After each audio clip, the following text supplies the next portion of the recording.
Kurwa, a nawet jeszcze nie zjadłem śniadanka.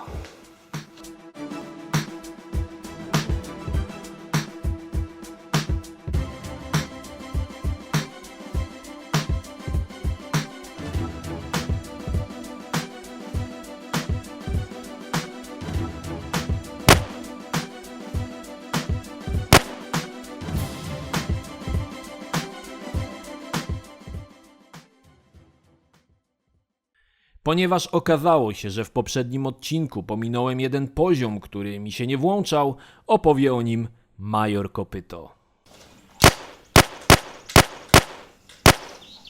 Jebnij się w łeb z Katiuszy Energsztylu. No dobra, więc tak, ostatni poziom to jakaś chujowizna. Jakieś magazyny, Charlesy Bronsony i ci goście z wodogłowiem. Są tu skrzynki, beczki i krzesło. Windą zjeżdżasz do podziemi, potem idziesz w podziemiach, wychodzisz z podziemi po schodach, stoi helikopter. Wpada dwóch pajaców, idziesz do helikoptera i dostajesz najbardziej zajebiste outro, jakie kiedykolwiek w swoim życiu widziałem. Koniec. Film, który obejrzałeś przed chwilą, był płatnym DLC. Uprasza się o wpłatę 30 zł plus VAT na moje konto za możliwość zapoznania się z tym doskonałym zakończeniem ostatniego odcinka Zagrajmy w Krapa. History Channel. Kanał, który jako jeden z niewielu ma jakieś ciekawe programy do zaoferowania.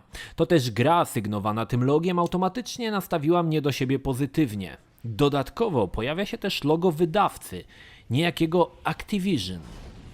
Activision. Czy ja znam tą firmę?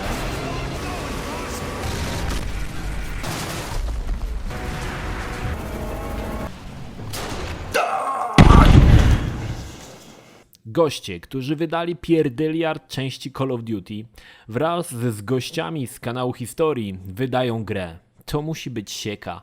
I tak powstało History Channel Battle for Pacific. Gra jest pierwszoosobową strzelanką, która traktuje o kampanii na Pacyfiku. Pojawiło się parę gier z tego teatru działań, jak świetne Medal of Honor Pacific Assault czy Call of Duty World at War. Mój zwichrowany łeb był spokojny, przecież goście od Koda i History Channel nie mogli tego spierdolić, nie?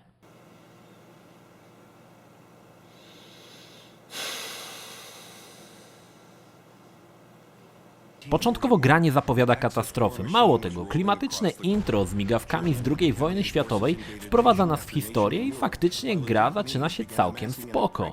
Przyjemna grafika, jakiś gościu nawija do nas, że coś tam, postacie niczego sobie, karabiny Luxior. Nawet przez chwilę pomyślałem, że... Czyżbym się pomylił? Ruszam w bój i pierwszy Japończyk pojawia się zza węgła. Zatrzymajmy się tutaj na chwilkę. Pomyśl, jaka jest najtrudniejsza gra, w jaką grałeś?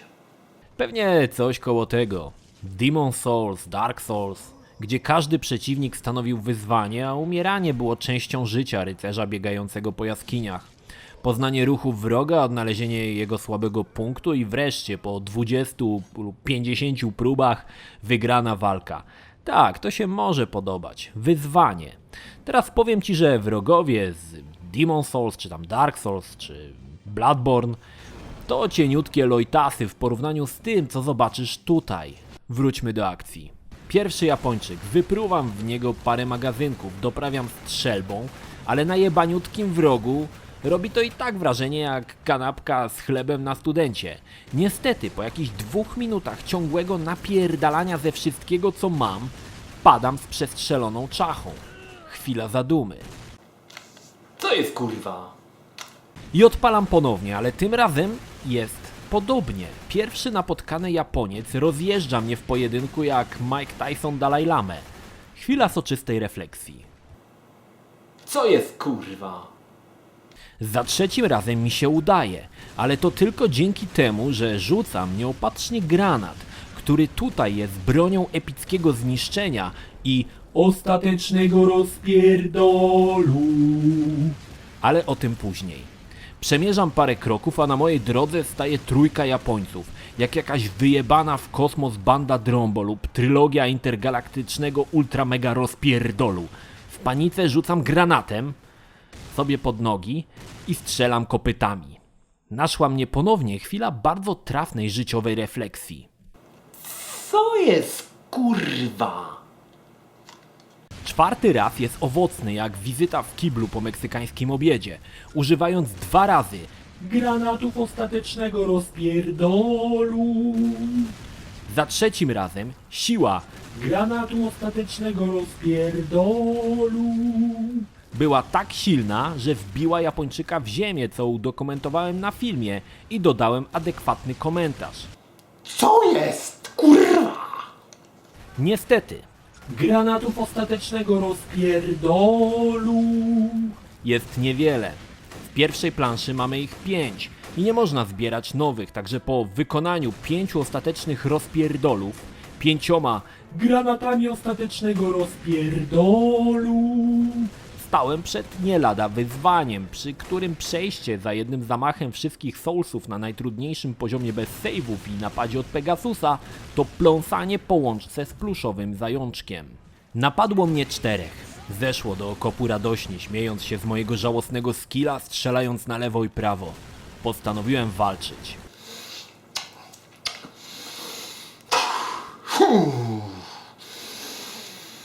Strzelałem długo i w końcu udało mi się jednego pokonać, a zaraz potem drugiego i trzeciego. Co się stało z 4? No nie wiadomo. Jednak tutaj pomógł mi Bóg czy tam inna niebiańska siła. Dlatego też wróćmy na początek walki i przyjrzyjmy się jej uważnie. Tak, po prostu niewidzialna siła złapała wroga za głowę i jebnęła nim w chmury. Potem drugiego i trzeciego. Wzorem Michaela Baya obaczmy jeszcze raz tą sytuację w slow-mo. Okazało się, że autorzy wierni realizmowi Bitwy na Pacyfiku postanowili pokazać też pierwiastek boski, gdzie wrogowie od razu są jebani w stratosferę, aby nie przeszkadzać w mojej świętej misji. Cóż, nie mając granatów ostatecznego rozpierdolu, ale mając przy sobie boską moc, zacząłem dalszy bój. Niestety nie mogę powiedzieć, że Bóg zawsze patrzył na mnie łaskawym okiem. Czasami musiał zrobić coś gdzieś indziej, a to jebnął trzęsieniem ziemi w Katmandu, czy strącił jakiś samolot i zabił 200 osób. Surowo, ale sprawiedliwie. Więc czasami moc boska nie działa, ale czasami jak nie pierdolnie...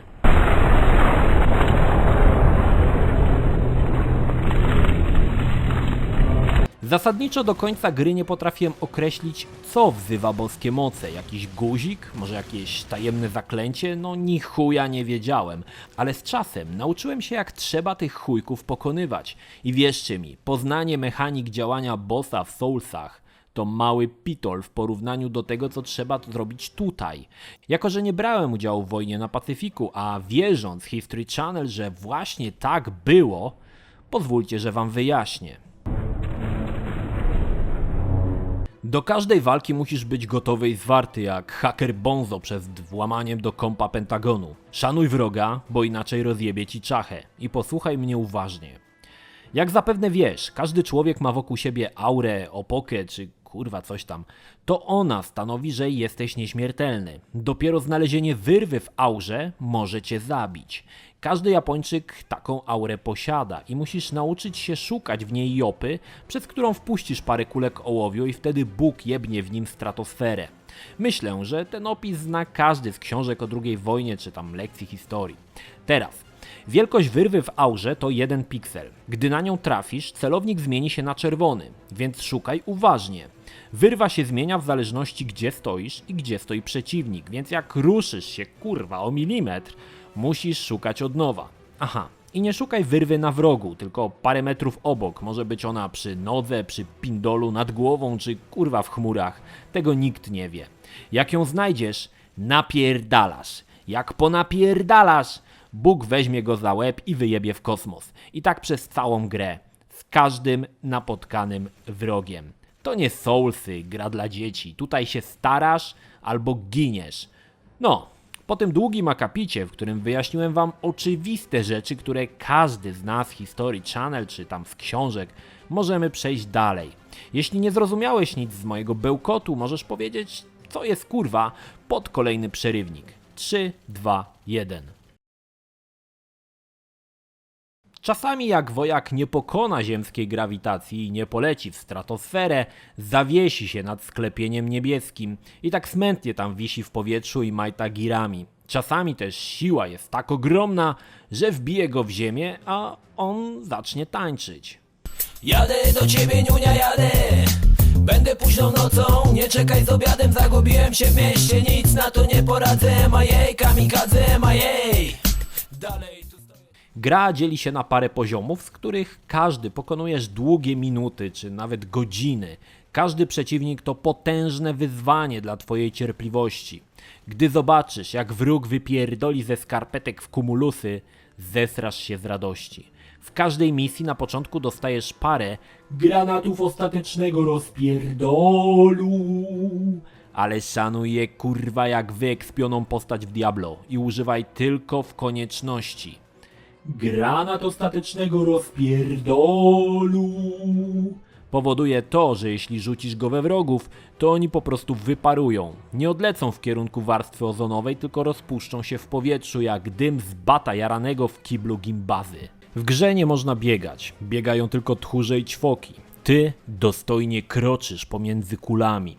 Ale jest to pułapka, ponieważ często wojak, za którym musisz podążać, to tchórzliwy pindol i on biega. I jak odbiegnie za daleko i nie zdążysz do niego majestatycznie domaszerować, kończysz misję za niewykonanie rozkazu. Realizm 10/10, trudność 15/10. Po pokonanych wojakach możesz zbierać amunicję i broń. I chwała ci za to, deweloperze, że dałeś tą możliwość, gdyż czasami na jednego wroga możesz stracić nawet 180 jednostek amunicji. A czy ty wiesz, ile to jest? No w chuj dużo. Zdarza się, że stracisz całą amunicję i granaty ostatecznego rozpierdolu. I nie możesz po nic iść, ponieważ misja się skończy z powodu niewykonania rozkazu, a wokoło napierdalają do ciebie Japończycy. Masz wtedy tylko jedno wyjście. 1. Schowaj się za drzewem. 2. Kucnij. 3. Wyjmij medalik z komunii. 4. Przygotuj świadectwa bytności na roratach z ostatnich 15 lat. 5. Napierdalaj jak szalony zdrowaśki. 6. Licz, że któryś z twojego składu znajdzie wyrwę w aurze wroga, a bóstwo wypierdoli go w satelitę. Niestety, z powyższych punktów będziesz korzystał często. Bardzo często. W chuj kurwa ultragalaktycznie często. Zapewne, drogi widzu, pytasz się ciągle w myślach, czy udało mu się tą grę ukończyć i jaki on jest kurwa twardy i szalony, aby okiełznać ten szalony tytuł. I tutaj odpowiem tak, drogi widzu, okiełznałem ją jak kowboj wściekłego buchaja. Ukończyłem, rozjebałem na kawałki, przeżyłem i wyplułem. Po tym przejście Soulsów przypomina mi wbicie platyny w Hannah Montana The Movie. Z wcześniejszego opisu łatwo wywnioskować, jak zjebana jest to gra. Nic tu praktycznie nie działa. Podstawowy element, strzelanie w FPS-ie, jest spierdolone po całości. Zamiast do wrogów napierdalasz po drzewach, aby kogoś uśmiercić. Całkiem przyjazna grafika kamufluje ogromne pokłady gówna zalegającego tuż pod cieniutką warstewką gameplayu. Każdy, kto miał styczność z tworzeniem tego badziewia, powinien zapierdalać na galerze po Pacyfiku, a granaty ostatecznego rozpierdolu powinny im rozrywać dupska. Przecież kurwa jest to oczywiste, że nikt tego nie tetował. Przecież w przeciwnym wypadku już na pierwszym wrogu by doszli do wniosku, że coś tu chyba kurwa nie gra, może powinniśmy to sprawdzić. Ale nie, chuj tam z tetowaniem, dawaj w pudło, puszczamy na rynek Coco Jumbo i do przodu. Na koniec jeszcze gra sygnuje się logiem History Channel, a wydawcą jest Activision.